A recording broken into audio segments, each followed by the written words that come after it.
السلام علیکم ورحمۃ اللہ وبرکاتہ۔ جس کا دل صاف ہوگا اس انسان کی 5 نشانیاں۔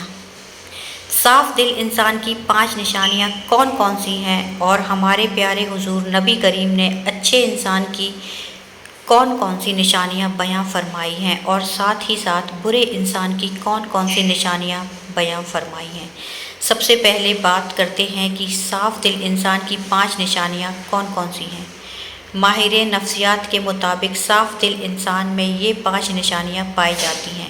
نمبر 1، بہت جلد جذباتی ہو جائے گا، یعنی جب اس کے سامنے کوئی غلط بات کی جائے تو اس بات سے قطعی ناراض کے آگے کون کون بیٹھا ہے یا اس کے جذباتین کے کیا کیا نقصانات ہو سکتے ہیں وہ کھل کر اپنی سچائی کا اظہار کرے گا اور اس مقصد کے لیے جذبات کا سہارا لے گا۔ نمبر 2، اس کا غصہ تھوڑی دیر کے لیے ہوگا، یعنی جیسے وہ بہت جلد جذباتی ہو جاتا ہے اور سامنے والے سے لڑ جاتا ہے ویسے ہی بہت جلد ٹھنڈا بھی ہو جائے گا اور پھر سے بالکل ایسے ہو جاتا ہے جیسے کچھ ہوا ہی نہیں۔ نمبر 3، ماہرین نفسیات کہتے ہیں کہ ایسا شخص نہایت حساس طبیعت کا مالک ہوتا ہے اور لوگوں کے تلخ کڑوا رویہ اسے بہت تکلیف دیتا ہے، یعنی ایک صاف دل انسان جب کسی کا تلخ رویہ دیکھتا ہے تو اندر سے ٹوٹ جاتا ہے۔ نمبر 4، وہ ہر رشتے کو دماغ کی بجائے اپنے دل سے نبھائے گا، یعنی کہ جس کے ساتھ تعلق نبھائے گا دل سے نبھائے گا،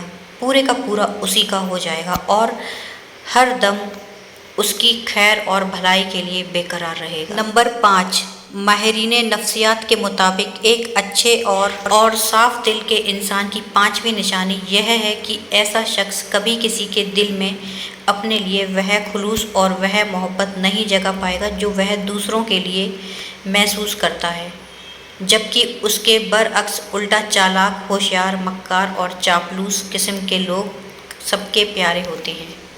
یہ وہ 5 نشانیاں ہیں جو ایک صاف دل انسان کے لیے ماہر نفسیات بتاتے ہیں۔ آئیے اب اس کائنات کے سب سے بڑے امام اور پیشوا نبی آخرالزماں حضرت محمد مصطفیٰ کی زبان اقدس سے جانیں گے کہ اچھے اور صاف دل انسان کی کیا خوبیاں ہیں۔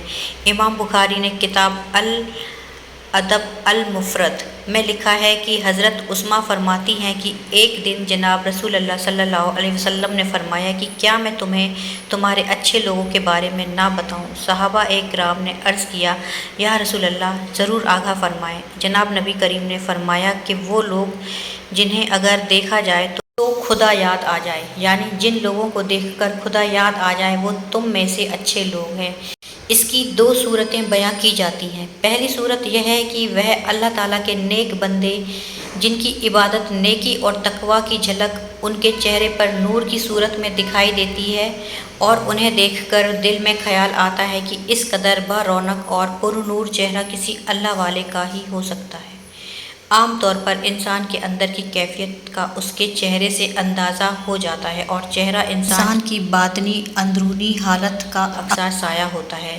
غصہ ہو یا خوشی، غم ہو یا راحت، ناراضگی ہو یا رضامندی، انسان کے چہرے سے اس کا پتہ چل جاتا ہے۔ اسی طرح انسان کے نیک اعمال اور برے اعمال کے اثرات بھی چہرے سے ظاہر ہوتے ہیں۔ بخاری شریف کی ایک روایت کے مطابق حضرت صلی اللہ علیہ وسلم نے اپنے ایک خواب کا منظر بیان فرمایا کہ میں نے ایسے لوگوں کا ایک ہجوم بھیڑ دیکھا جن کے چہروں کی کیفیت یہ تھی کہ چہرے کا نصف آدھا حصہ خوبصورت اور باقی نصف حصہ بدصورت تھا۔ فرشتوں سے پوچھا کہ یہ کون لوگ ہیں؟ انہوں نے بتایا کہ یہ آپ کی امت کے وہ لوگ ہیں جو اچھے اور برے اعمال خلط ملط ملاتے کرتے رہے۔ اعمال صالحہ یعنی نیک اعمال بھی انہوں نے کیے ہیں اور اعمال سیئہ میں بھی پیچھے نہیں رہے۔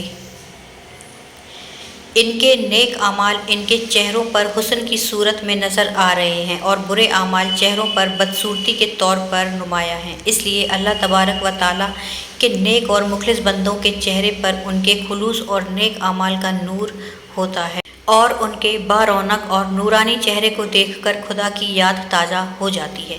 جبکہ دوسری صورت میں اس کا ایک مطلب یہ بھی بیان کیا جاتا ہے کہ وہ لوگ جن کے اعمال اور حرکت، ان کا اٹھنا بیٹھنا، لین دین، عبادت، معمولات اور اخلاق و معاملات اللہ تبارک و تعالیٰ اور رسول صلی اللہ علیہ وسلم خدا کے احکامات کے مطابق ہوتے ہیں، انہیں دیکھ کر ایک مسلمان کی عملی زندگی کا نقشہ سامنے آ جاتا ہے اور خدا یاد آ جاتا ہے۔ بہرحال جناب نبی کریم صلی اللہ علیہ وسلم نے فرمایا کہ تم میں سے اچھے لوگ وہ ہیں جنہیں دیکھ کر خدا یاد آ جائے۔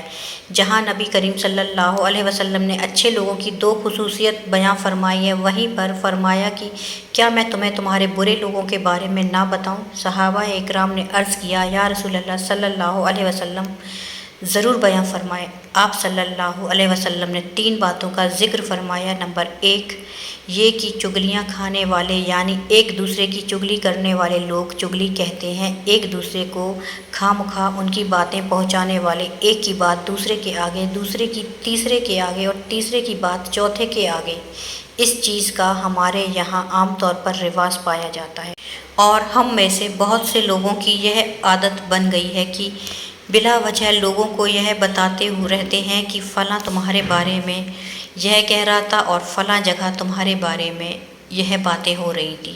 بلا ضرورت ایسی باتیں کرنا شرعاً گناہ کبیرہ شمار کیا جاتا ہے، لیکن ہمارے یہاں سرے سے اس کو گناہ ہی نہیں سمجھا جاتا، حالانکہ یہ باتیں اکثر جھگڑوں کا باعث بنتی ہیں۔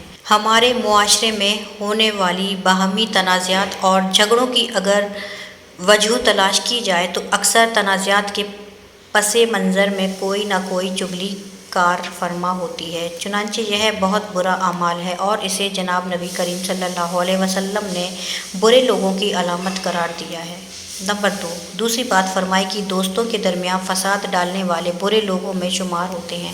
یہ بھی ایک معاشرتی بیماری ہے کہ چند دوست اکٹھے محبت اعتماد کے ساتھ رہ رہے ہیں، اگر کوئی آدمی ان کے درمیان غلط فہمیاں ڈال کر ان کی دوستی کو دشمنی میں بدل دیتا ہے تو وہ بہت بری حرکت کا مرتکب ہوتا ہے۔ اسی طرح ایک خاندان محبت اور اعتماد کے ساتھ زندگی بسر کر رہا ہے اور کوئی شخص دخل دے کر ان کی محبت اور اعتماد کی فضا کو خراب کر دیتا ہے تو وہ کوئی اچھا کام نہیں کرتا۔